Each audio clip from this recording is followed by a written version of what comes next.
हमारी संस्कृति, हमारे संस्कार सदा रहें हमारे साथ। सब्सक्राइब करें तिलक। सामान्य मनुष्य रात्रि का अंधकार होने पर सो जाता है तथा सूर्योदय होने पर जाग जाता है, परंतु योगी की दृष्टि में देह का सोना जागना महत्वपूर्ण नहीं है।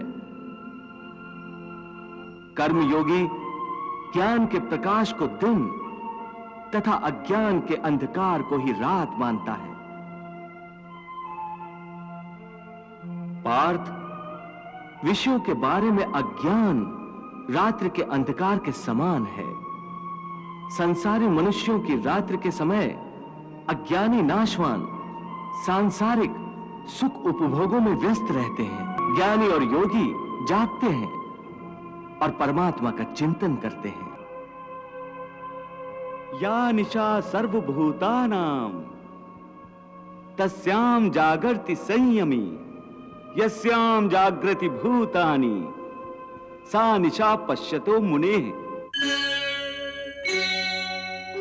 पार्थ, सामान्य मनुष्य रात्रि का अंधकार होने पर सो जाता है तथा सूर्योदय होने पर जाग जाता है, परंतु योगी की दृष्टि में देह का सोना जागना महत्वपूर्ण नहीं है।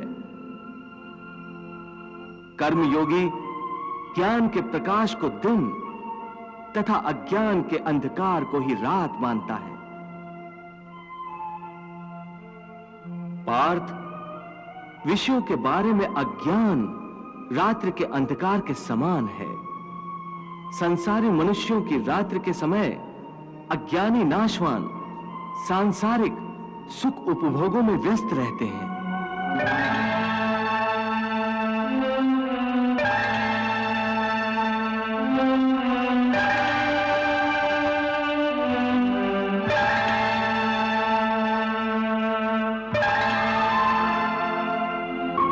ज्ञानी और योगी जागते हैं और परमात्मा का चिंतन करते हैं।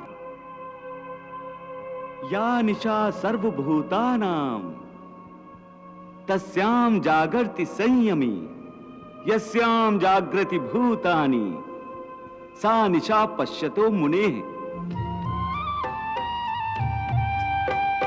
सबके लिए जो रात जिसे संसारी नींद में सो के गंवाए,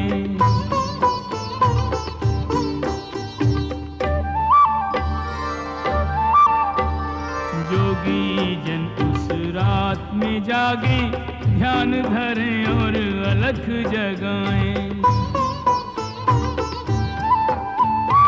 एक ही रात को भोगी जोगी, एक ही रात को भोगी जोगी अपने अपने ढंग से बिताएं। एक ही रात को भोगी जोगी अपने अपने ढंग से बिताएं।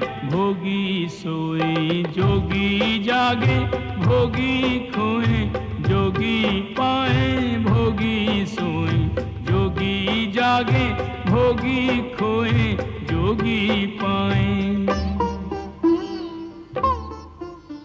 हे केशव, जैसा कि तुम कह रहे हो, ज्ञान योग कर्म योग से श्रेष्ठ है, तो फिर तुम मुझे कर्म करने और युद्ध करने का उपदेश क्यों दे रहे हो? मुझे संहार करने की प्रेरणा क्यों दे रहे हो? पार्थ, मैंने ये तो नहीं कहा कि ज्ञान योग कर्मयोग से श्रेष्ठ है।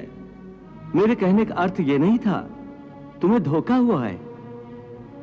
हे पार्थ, जैसे साधारण दृष्टि से देखने पर एक नगर में दो आने वाले रास्ते हों, एक पूरब से आ रहा हो, दूसरा दक्षिण से आ रहा हो,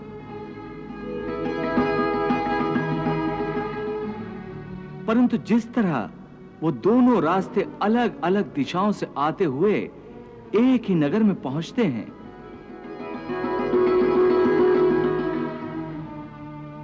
उसी तरह ज्ञान योग और कर्म योग दो अलग अलग साधन हैं, परंतु उनका लक्ष्य एक ही है।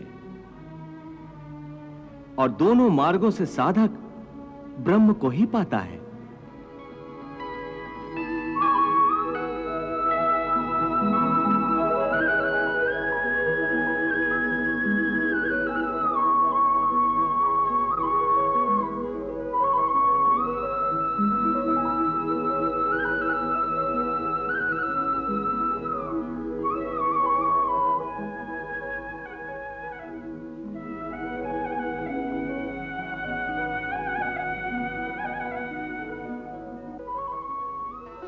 इसलिए दोनों योग उत्तम है।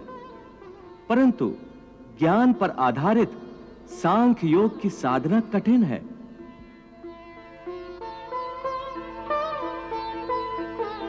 इसके मुकाबले कर्म योग की साधना आसान है।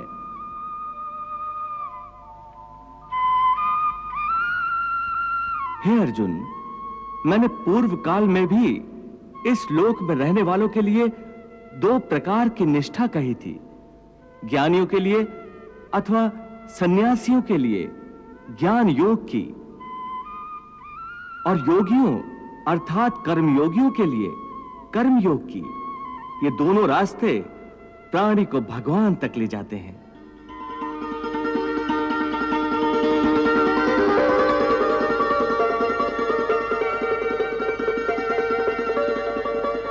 लोके अस्मिन् द्विविधा निष्ठा पुरा प्रोक्ता मया नघ, ज्ञान योगेन सांख्यानाम कर्म योगेन योगिनाम।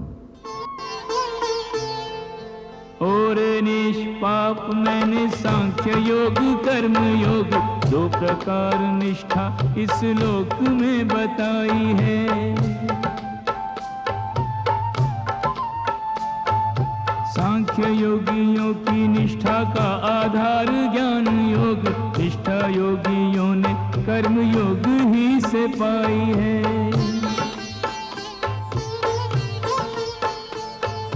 कर्म बिन किए निष्कर्मता न पाए नर, कर्म काटने को विधि कर्म की बनाई है। केवल ये कर्म त्याग देता नहीं सिद्धि लाभ, निष्ठा सांख्य योग में तो कर्म ही से आई है।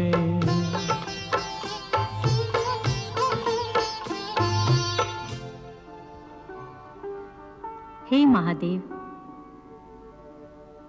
प्रभु ये बता रहे हैं कि संन्यास योग हो या कर्मयोग हो, दोनों ही परिस्थितियों में प्राणी कर्म से छूट नहीं सकता। फिर कोई योगी निष्कर्मता की अवस्था को कैसे पा सकता है?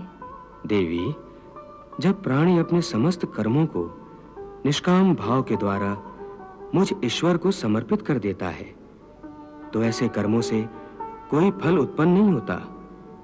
इस प्रकार वो प्राणी अपने सारे कर्म ईश्वर को समर्पित करके ईश्वर में लीन होकर स्वयं निष्कर्म हो जाता है। इस ब्रह्मलीन अवस्था का नाम निष्कर्मता है।